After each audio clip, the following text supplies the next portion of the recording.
Well, here we are. Welcome, everybody, to Thought Leader Friday with our great friend Steve Murray of Real Trends in Denver, Colorado. Debbie and I had a chance to spend some time with Steve at his Gathering of Eagles conference last year. And because of the great relationship between Debbie and Steve, he's been kind enough to come talk to us about market conditions that face real estate agents and brokerage firms. So I'm going to hand it to Debbie before we hand the floor over to Steve. So, hey, Debbie. Hi, guys. Thank you guys so much for tuning in today. And if you're catching this on the recording, lots of great information I'm sure will be here today. First of all, thank you, Steve. Tremendous commitment for you for your time with all that's going on. So we appreciate you carving out the time to be with us. And I know you and I spoke about, you have a presentation put together for our viewers. And I would love for you to start with sharing a little bit about who is Steve and what is Real Trends for those viewers out there that aren't aware. But we'll just basically turn it over to you at this point. So thanks for being here today. Debbie and Bill, it's an honor to be with you, and hopefully I'll share some information that will be helpful to someone who might be tuning in or who sees this later. So yeah, my name's Steve Murray. I'm president of Real Trends. We're in our 34th year as a trends and consulting firm. And this is my 44th year in the industry.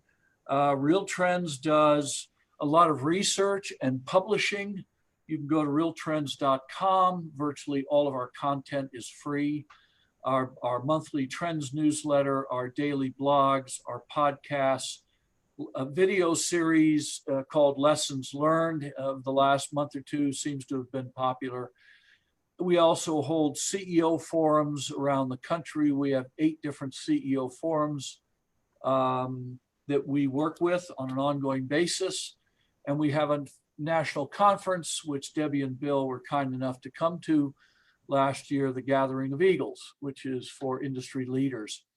We also do consulting for brokerage companies mainly and teams on valuations, mergers, acquisitions, and general strategic and tactical advice for brokers, succession planning, the whole range of services that we provide brokers.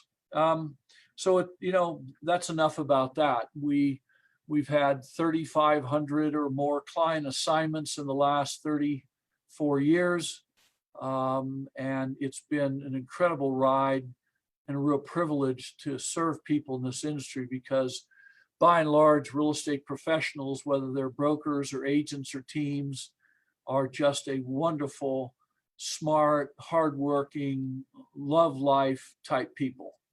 So with that said, I have just some things to share.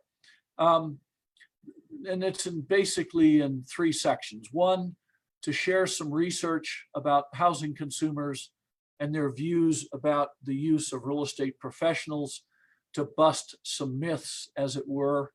2, the most successful tactics to get through tough, uncertain market times. And frankly, they're good tactics no matter what the market's doing. From a lifetime of having a front row seat of observing the best in this industry for now in our my 44th year. And then last, talk a little bit about the recovery, housing recovery and the economic recovery. So let's jump in. So for the last 20 years, every 4 or 5 years, Real Trends hires Harris Insights, one of the country's most professional, well-known research firms, to do our own recent buyer and recent seller studies, people buying and selling homes. Let me share just some parts of what the studies have shown us. The last time we did this was about 2 years ago in 2018. It's still very valid. 90% of all housing consumers who had bought or sold a home in the prior 6 months used an agent to buy or sell a home. Now, that's a great number, especially when you consider that 20 years before, it was 81%. And 4 years before that, it was 85%. So it's important to note that in a time of more technology and more data and more blah, blah, blah, the use of agents has gone up. And there's a myth that, of course, in an age of technology, they won't really need agents. Well, that turns out to be wrong. Another myth is that young families, millennial and Gen X buyers and sellers, well, they're smart and educated and they don't have to use agents, except 92% of them used an agent to buy or sell a home. In fact, the higher the income level and the higher the level of education, the higher the use of agents when people are buying or selling homes. People collectively, consumers in America are collectively pretty smart. And they know that using an agent is a smart thing to do, and they're essentially voting with their checkbooks to do so. We also note that 2/3 of all these consumers said they found their agent because they knew one or someone they know referred them. That's the same, it's been that way for 30 plus years. Myths about young families won't want to own homes like their parents and grandparents did, except for if you go to studies from the realtors to the home builders to the mortgage bankers. Go to Pew Research, PEW, go to them, go to the Joint Center for Housing Studies at Harvard. Anywhere you look, when you look at research on young people, their dream to own a home is the same as all the rest of us. Now, whether they can or not, if they're able to, it's another question. But it's clear that their desire to do so is just as high as all the prior generations. And maybe they do it later. They're getting married later. They're having children later than prior generations. Fine. But their desire to own their own home is unabated. And so we're dealing with all these myths about how we're becoming unnecessary, redundant, and too costly. But the fact is, consumers think that using an agent is smart. In fact, they think it's a smarter decision than ever before. I thought I would start there. It's the foundations of our business. Is consumers think using an agent is a good choice. People want to be homeowners. It's a good choice.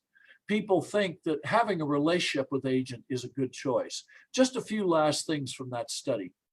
First, what are the most valued services that agents provide?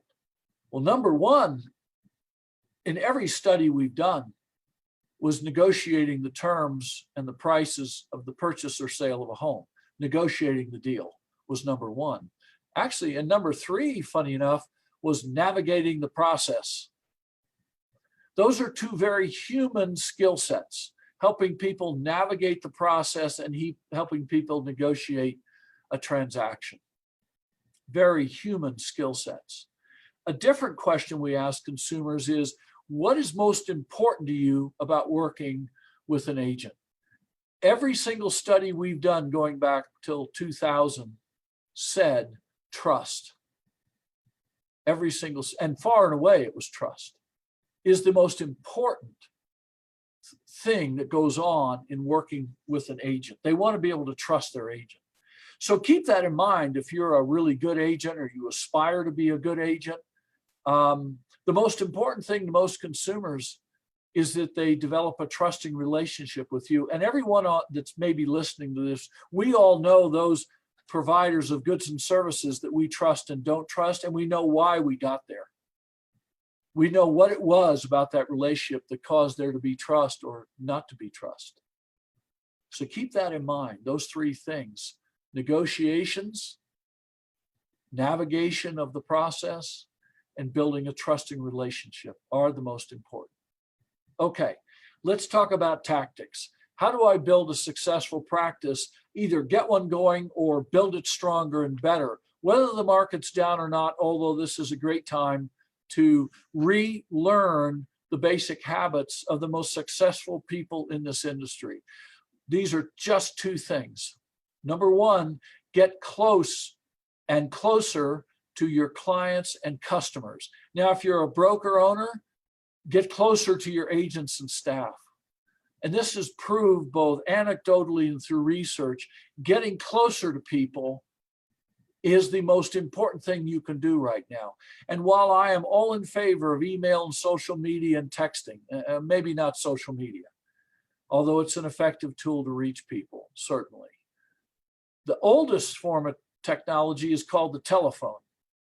And I recommend to every one of my clients and everyone in the last 2 months who's listened in on a Zoom presentation, pick up the phone. If you're an agent, you could start by calling your family members, both close and not so close, and friends, and then clients and customers, and simply call them up to ask them how they're doing. Ask them how they are. Ask them how their family is. In a manner of speaking, I am a listing agent as a consultant when I help someone sell their company, their brokerage firm, which we do a lot of. And about 10 weeks ago, I called 50 to 75, I forget the exact number, that I reached of past clients and customers, most of whom aren't even in the business anymore, just to ask them how they were. I can promise you that the fulfillment I got back from them, at their joy, is someone taking the time to call them and just ask them to reach out and say hello and ask them how they're doing. What I got back from their feedback to me was far more rewarding than my phone call to them. Fundamentally, get close to your clients and customers, and you've heard this probably 100 times in the last 10 weeks or 2 years or 5 years. But I promise you, the best agents and teams and brokers in the country, they actually know how to connect with people. They build relationships with people, because at heart, our industry is one of relationships. So get closer to your clients and customers. Secondly, preserve capital or preserve cash. It means look at your checkbook, your QuickBooks, your Quicken, whatever spreadsheet, whatever you use, keep track of revenues and expenses, and go through that list of expenses for the last 3, 6, 12 months and make a hard decision about what you shouldn't be spending money on. It doesn't matter that we've recovered or how far we've recovered. We're probably not going to recover all the way for the rest of the year. There's too many millions of our American neighbors and friends out of work to think that will happen. Really take a close look at how you spend money for your business and deselect things that really don't add to your ability to generate clients and customers and get deals done. Just don't do it anymore, because you need to preserve capital so when a full recovery starts to come, you're in a better position. So those are the two things. Get closer to your clients and customers and preserve cash. And by the way, if you ask me 12 months from now what my recommendations would be of what to focus on, it would be those two things. Because I've noted that over all these years of my career, brokers and teams and agents that do those two things well, they're the ones who have great practices that do well regardless of what the market's doing. And I can give you all kinds of research. We've done a lot of focus group research in past years and produced white papers called People Still Matter and Against All Odds that document all of this. Just those two things. Lastly, the recovery. I touched on it a little bit. Some markets are bounced back where the written business over the last 2-3 weeks, month, is the same as it was a year ago. They're already almost all the way back. We had this enormous surge that started back in early April. We've watched it happen all over the country. But when you have 30 to 40 million unemployed fellow Americans, you can't have a complete recovery in housing sales, because these aren't all low-wage workers. These are a lot of white-collar, middle management, marketing people, technology people, retail people, airlines, tourism, just all kinds of people out of work. All kinds. And it won't recover that fast. And those people aren't in a position to buy a home right now. So we won't have a complete recovery until the general economy recovers. The other thing to note, and I don't have any facts to studies to share with you, just front row seat, observation. Every time there's been a recession, and this is my 5th recession, starting with a big one in the early 80s, the one thing we note is that the high end, top 10% of buyers and sellers in terms of price points. They tend to hibernate for 12 to 18 months after a recession. I've confirmed that's happening in New York, Chicago, Denver, and San Francisco already. It's going on right now. Their high ends have gotten very quiet. In Denver, I just got a report yesterday, under 900,000 in our market. There's 2 months supply of homes on the market. Above 1 million, there's 10 and a half months of inventory, and it's growing. There's evidence that it's going to happen that way again. So we're going to have a good recovery. It didn't go down as long or as deep as we thought it was going to be, which is wonderful news for our industry, but we won't have a complete recovery. Most economists, from people like Zillow and Realtor.com and NAR, seem to indicate that maybe by the end of the year, when we close the books on 2020, the market will be off 12 to 15 or 18% in unit sales, but prices are still going up because we're still faced with the scarcity of inventory.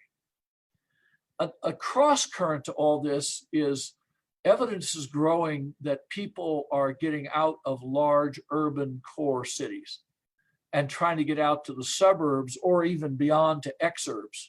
This will be expedited by the reality that a lot of companies have now figured out how to have their workers work remotely from home. So now people can work further from, quote, corporate headquarters because they may not have to go into the office anymore. And that really broadens their housing choices and obviously will affect affordability. So there's a lot of great things going on in the housing market, but it's going to take another year, year and a half, maybe 2, to get us back to selling the number of homes we were 6 months ago on an annualized basis. Last, I've been asked the question a time or two about if I'm an agent or I'm a team, about the aspects of, having my own brokerage company. First of all, I have great friends who own great brokerage companies. It is not an easy business. It is not a wildly profitable business. I know some teams, 4, 5, 6-person, 12-person teams that make more money than some brokers who have 500 agents. And that's true. So it's not that brokerage is that much of a great, better business. But one thing I will always caution people, and I do consulting for firms of all kinds, all brands, all models, all sizes, all over the country. One of the first questions I ask someone is, why do you want to own a brokerage company? Is it to build equity in a business? Is it to have a tremendous income from the business? Or is it for personal satisfaction? I want to own my own business. And I would advise anyone thinking about it to ask themselves the question, why would I want to do this? Do I think I can build equity in it? Do I think I can multiply my income more than what I get as an agent or a team, for instance? Or is it because I just want the pride of owning my own brokerage company? Now, I could take 3 hours and walk you through the implications of each path you choose, but we don't have time for that here. But know that that is, bottom line, the first question you have to ask yourself. Am I doing it for equity, income, or personal satisfaction? One other thing to add, whether you are whatever one of brokerage you want to own and operate, there are 3 fundamental things to every brokerage company, almost every single model and brand, that you have to do to be successful. First, you have to know how to recruit talent. You got to get people to join, essentially join your crusade or join your dream, however you want to, or your firm, whatever you want to call your mission. You have to recruit talent. 2, you have to develop that talent. You have to build relationships and help them grow their production better than they might have someplace else. Otherwise, you might not keep them long. And 3rd, you have to do those 2 things very well while also spending less money than you have coming in. That may sound simplistic, those 3 things, but please trust me, after 34 years of consulting and 40 years of observation, you don't build a successful brokerage company unless you can recruit talent, develop the talent, and spend less money than you have coming in. So that concludes my remarks for the day. I can open this up, Debbie and Bill, to open this up to questions. And I'll try to answer them the best I can. And if I don't have an answer, I'll say, I don't know. Fantastic. Well, Debbie, I'm going to come to you for questioning first while I sort of monitor the various live streams we have going on. And I have some questions, and I'm sure there are some as well. So those of you who are watching this live, if you have specific questions you'd like for Steve to address, please go ahead and drop them in the comments, and I'll monitor that while Debbie gets us started. Very good. Well, Steve, one question that I've heard regularly recently is, what do you think the impact on the brick and mortar real estate company is going to be with people going more towards virtual, and even maybe possibly the space that they're in or the spaces they're looking to go to? I don't have any question at all that 2 or 3 years from now, there will be fewer smaller real estate brokerages offices in the country, period. We did a survey about it 4 weeks ago. We've had many conversations about it. It's the great thing that this has taught us is and brokers, by the way, know that brick and mortar is their second largest corporate cost after employment costs. And they've known for 20 years that most of it is wasted. They've known it's wasted. And so we know that over the next year to two, there will be a lot of real estate brokerage offices that are closed and or scaled back.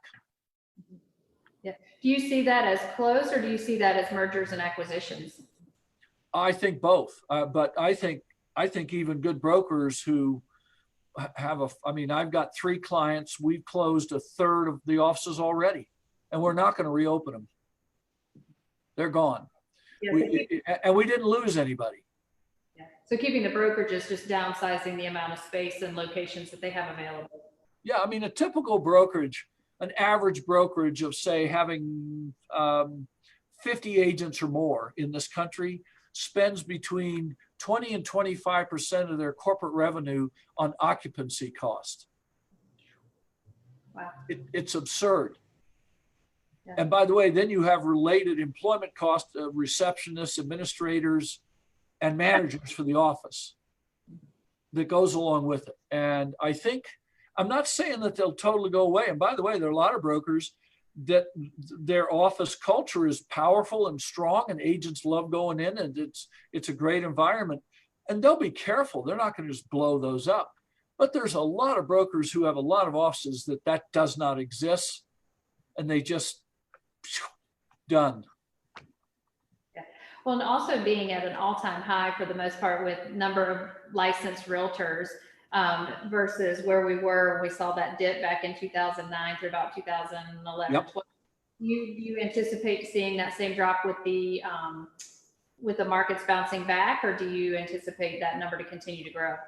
No, I have a lot of clients who are the men and women, obviously big brokerage clients and all kinds of brokerage clients, but I also have clients who are the men and women who run a lot of state association realtors and local association realtors.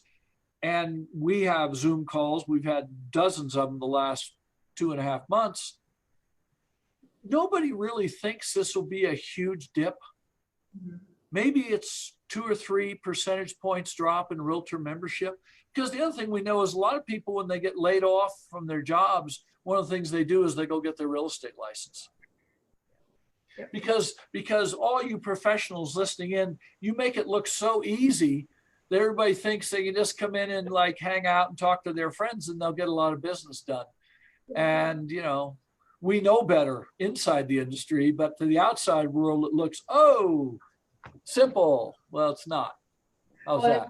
Yeah, it's interesting. When I was earlier in my career working, bringing in, I call it rescuing versus recruiting agents. When I was rescuing agents from other companies, I would say that I think the most common thing I heard about getting into the real estate profession was that it's flexible and allows me to make a lot of money. So yeah, everybody loves it. I have my own schedule. Yeah.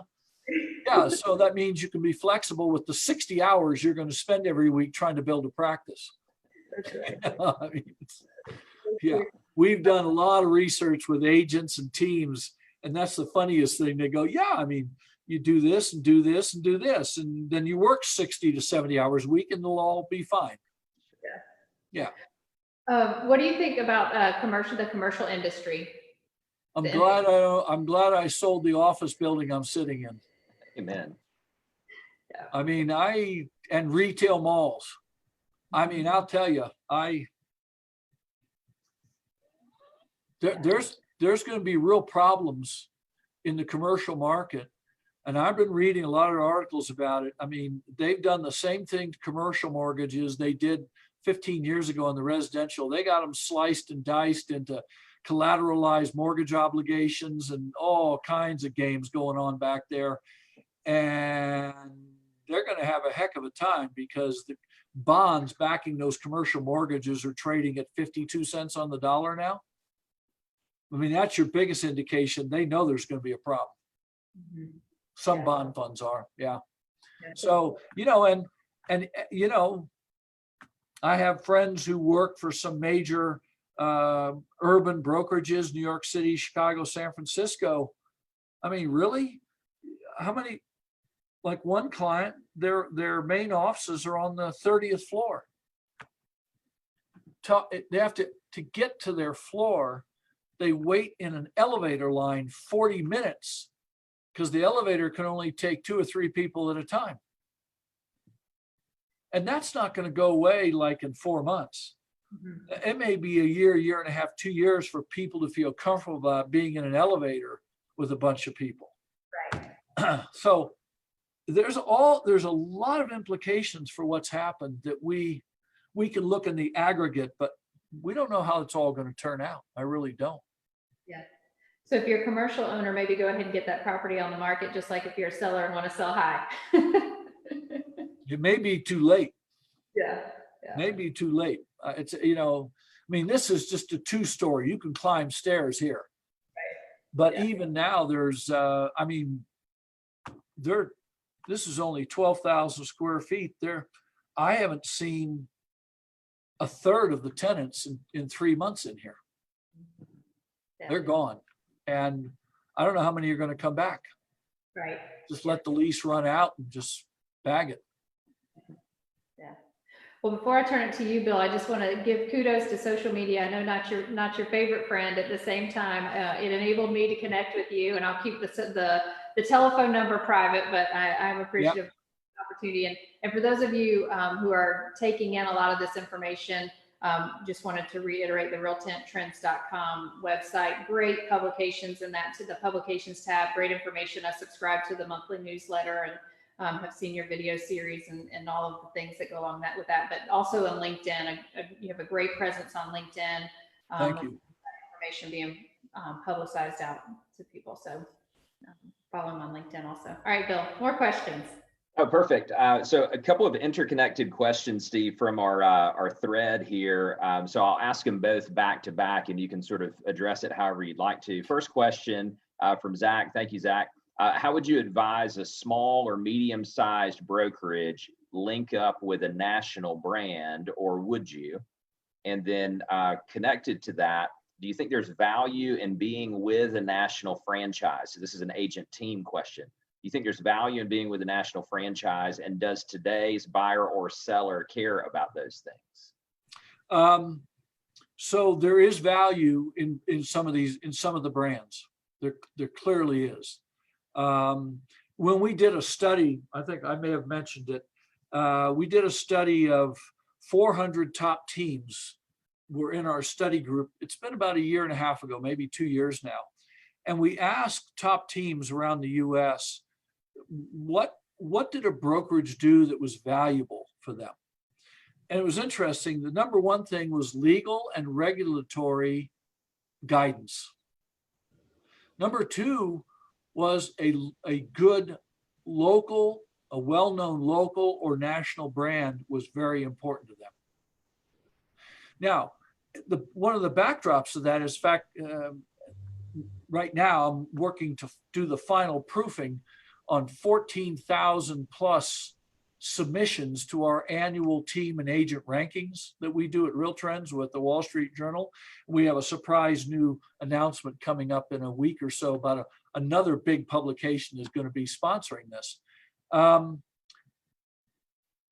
The preponderance of top agents, individuals and teams, work for a national brand. Whether it's Coldwell Banker, Sotheby's, Century 21, ERA, Exit, I could keep going, Compass, the great majority, or Long and Foster, or Intercoastal, or a good local name. I mean, 90+% of the top 14,000 teams and individuals in the country work for a well-known brand name company. They can't all be idiots. They can't be. So they choose to affiliate with those kind of companies, and they pay what they need. And Keller Williams, I shouldn't leave them out, or Better Homes and Gardens, ERA. I don't want anybody to be insulted. They're all represented, well-represented rankings. But you look at, okay, then what percentage of those 14,000 plus are with a small, unknown local broker? And the number's like this. I mean, that's kind of prima facie evidence that they see value, because they could go do their own thing, but they don't. They choose to be associated with a firm that's branded. And now, if I'm a small brokerage, different question. If I'm a small brokerage, would I affiliate? It depends. It depends. What kind of brokerage am I trying to build? What am I trying to build? You saw me earlier talk about the 3 big questions you need to answer. I just talked to a young man yesterday. He's built his own brokerage company, and they're serving, they like 95% of their business is focused on the military families. And they're in a large military metropolitan area. And they intently focus everything on the military community. He doesn't necessarily need a national brand. He doesn't. No, but if I want to build a large market share leading firm, a national brand, and their referral networks within their brand, and their access to some technology they can provide, it might make a good decision to do that. So it really starts first. What kind of brokerage company you want to build? Yep. Great point. Debbie, back to you while I look for some more questions from the group, please. Sure. I know firsthand, just from hearing you and attending your events, that you deal, and what you shared earlier, you deal a lot with mergers and acquisitions. And I know over the years, I've attended Gathering of Eagles several times, and we've seen that price for purchase of a smaller brokerage increase. And then I know when we were there last year, it had somewhat leveled off and maybe was looking at a decline in the cost. So if we had someone that was looking to be acquired, what would be those things that would be valuable to a larger company to come in and purchase them? And then are you still seeing an increase in big companies coming in and purchasing smaller companies? First of all, the market went quiet for 6 weeks between mid-March and the end of April, but we're now up to full capacity again. We are getting 5 to 8 requests a week for valuation and M&A assistance, and we're seeing the gamut of companies. The prices haven't declined a lot. The terms, how it's paid for, have gotten softer, more in favor of the purchaser than it used to be. That is, we're seeing a little less cash down and a little more time to pay the balance on transactions. But, as I try to tell people, we published a white paper, and you can go to our website and get it. It's called Valuing Small to Medium-Sized Brokers. It lays it all out. Pardon me, my phone is buzzing at me a little bit. It's another request coming in. So they can go to realtrends.com, go to, I think it's publications, or go to consulting, and you'll see Valuing Small to Medium-Sized Brokers. It lays it all out very, I wrote it so a normal layperson can understand it. There are several factors that you take into consideration if you have a small to medium-sized firm that you're thinking of selling. It will help you understand where your value is, and actually gives you the steps to how to improve value.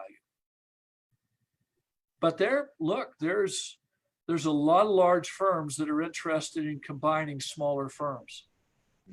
That's what I was curious in, is that Oh, if yeah. you're still seeing those large firms seeking out the acquisition. Oh, yeah. Of other small Yeah, firms. I mean, there's belief, of course, this will be a great time because, there are small company brokerage owners who may say, oh, geez, I don't want to live in this kind of world, owning my own firm. I'm tired of doing it myself.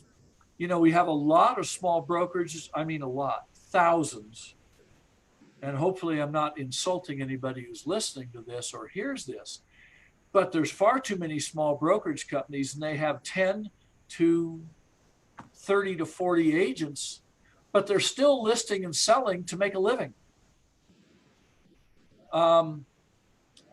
That's probably not smart. You can make more money if you're just listing and selling.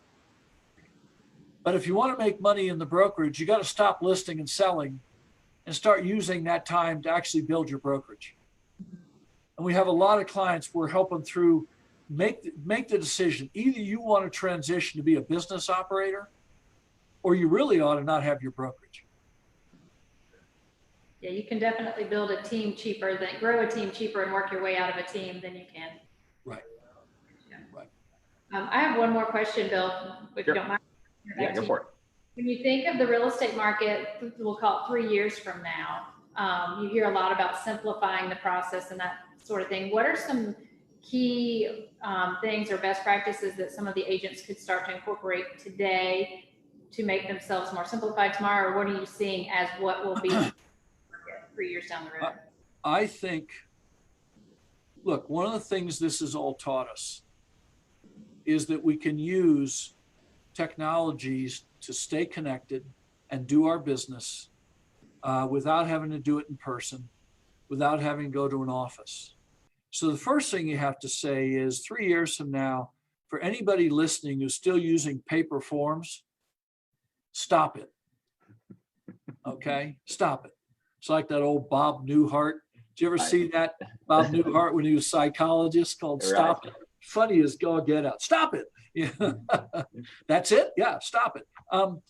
I think what's about to happen is we're finally going to see the backside of all this knitted together.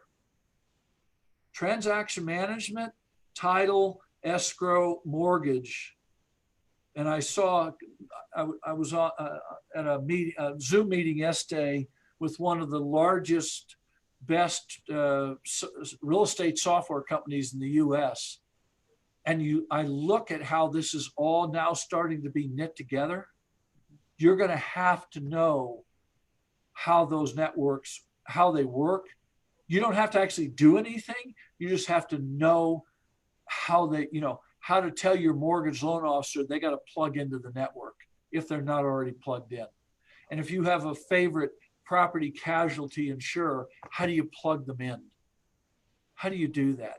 You're going to see everything from a company like Utility Concierge, a new company that it handles all the utility connections for a homeowner. It's all going to be on the platform. So an agent will be able to go, okay, I'm going to use Updater for that and Utility Concierge for that. And I'm going to link this all into my consumer-friendly platform and then tell my customer it's all done for you. You'll get alerts to let you know when something's happened, if you want them, or I'll keep you posted, whichever you prefer. It's going to become a much more connected process, but I would tell every agent listening that does not mean you're out of business. It means all the crud that goes on in the background is going to be automated onto simplified platforms. Finally. I mean, that's been our dream for 25 years. It's finally happening, which, by the way, makes the importance of the agent get higher. get higher. The value of the agent goes up because consumers, they think they can navigate those platforms. Not so easy. Yeah, the consumer doesn't even know about the platform, and that's the key. That's the value of the agent, to be able to send this click here, here. Yeah, 6-8 years ago, we had a company come out. We have this whole platform, and you're a buyer. You can come on, and there's all the MLS stuff, and you can submit offers, and you can do all this, and you can select it. You can do all this stuff, and it only costs you $350 fee. And buyers went, well, doesn't the agent who works for me take care of all that stuff for nothing? And the whole thing failed. Just failed. Doesn't mean, look, there's do-it-yourselfers, and they'll make, if this happens, they'll make it easier. But look, if it were about information and the process, we'd all been out of business years ago. Right. Yeah. Look, when listings were available and buy and sale information and all that became available, and our usage has gone up. It's interpreting the data too. I think it's there's a disconnect in the interpretation from the public to the agent. Yeah. You talk about technology. I was watching something yesterday, and they were talking. A company was on there called Earnest. I don't know if you've heard of that, but it's sure. Venmo and PayPal for the earnest money deposit because nobody has it anymore. So I thought, well, that's an idea right there, you know. And so isn't that cool? Yeah, and I'm talking next week to a new company that can virtually stage a house for virtual tours. Yeah. What? Yeah. You don't have to do it actually, you do it virtually. They make your house look like $1 million. So that's what people see if they see it online. Right now that I go, well, there's still what? And then they go see the real thing? No, because what it allows the customer to do is they can take pictures of their own stuff and put it into the virtual staging and see how their stuff would look. I've seen that with flooring where you can take a picture of your room and then raise the flooring. Yeah. I actually just did that in my rentals. It's good. We're going to start to see some really cool, fun stuff in terms of being able to play around with that stuff. But you know, most people still want a human being standing beside them saying, nah, I wouldn't go to that neighborhood. I go to this neighborhood. Yeah. All right, Bill, any other questions from you? Yeah, one more before we wrap up, please, Steve. Opportunities and threats. So let's say over the next 6 to 12 months, what do you see as the biggest opportunity or opportunities in the industry? And then I guess same question, flip the coin over. What do you see as the biggest threats? So over the last couple of years, 2 years or so, people had always asked me, what could happen to knock this housing market off its rails? And my answer would be there's two things that could really harm the housing market. And the first one I said, strangely enough, was a 9/11 event. Something we just don't see coming. And okay, we just had that. Right. And the second is the fall elections, 2020 elections. If there is a wholesale change in administration, we already know, based on the proposals of those who are not in power of the White House and the Senate, that they will bring a regulatory regime, that is a whole series of regulations into our economy that will suffocate it. We already know that because we had the 8 years from 08 to 16 where average growth, economic GDP growth, was less than 2% a year. And now we've had 3 years of 2.5% to 3.5% growth. And we get the housing market and we get people wanting to own and we get a lot, and lowest unemployment rate in history. And people just seem to, you know, when this kind of thing happens. So, you know, and I mean, I think people ought to understand I mean, you can look at the kind of regulatory regime I'm talking about when you look at how the governors of Michigan and Pennsylvania responded to COVID versus the governors of South Carolina, North Carolina, Texas, Georgia, Colorado. I mean, they shut them down. Agents are unessential. Didn't give a reason why, just said they're unessential. And they basically cratered them. They cratered them for, in the case of Michigan, about 6 weeks. In the case of Pennsylvania, about 2 months. Basically cut off those people's ability to have any living at all. And imagine that you now have a federal government that is controlled by people that think the answer is regulations of those kind, where they start regulating all kinds of business and consumer behavior. Generally speaking, you have a lower growth, lower expectation type of economy. So I tell all people I know, I said, well, I'm not getting into the politics of it and argue specific points. It's a fact. You listen to what one party says about what they would do and listen to the other party for our business. I'm not talking about benefits of either party's planks in other areas, just for our business. Sure. So what do you see as the biggest opportunity then over the next 6 to 12 months for our industry? The greatest opportunity for any agent listening in is there's nothing stopping you from deciding to grow your business other than you. Love it. I mean, you know what? We've had people trying to compete with us for years. We've been here 34 years now. There are a lot of reasons why people thought. I had one CEO said, you're an unnecessary organization. Yeah, well, you know, as I told the team, I said, well, are we or aren't we? And we're still here. And that's 10 years later. And we've survived. This is our 4th recession. And we'll get through this one. We actually doing more business for more clients and customers and have more readers than in any time in our history with 1/3 less employees. We had to figure out how to do this. And I tell all agents and teams, you know what? Nobody says you have to be the biggest. Nobody says you should keep always wanting to get bigger and bigger and bigger just to get bigger. But if you want to get stronger and smarter and wiser, I have friends that have gotten really good at it, so good that they're actually working less and making more. There you go. Yeah. There you go. Yeah. Debbie, any parting thoughts from your end before we hand it to Steve for one last word of wisdom? Yeah, I would say if you're interested in hearing more from Steve and learning more about Gathering of Eagles, check out their website. Also check out the Gathering of Eagles event that has now been moved to November. Fingers crossed that all of that still takes place. Just thank you so much for being here and giving us your time. We truly appreciate it. It's been an honor, and everybody just needs to remember we are still an industry based on relationships. Technology has not changed that. And it may have even heightened the focus of how important they really are. So you know what?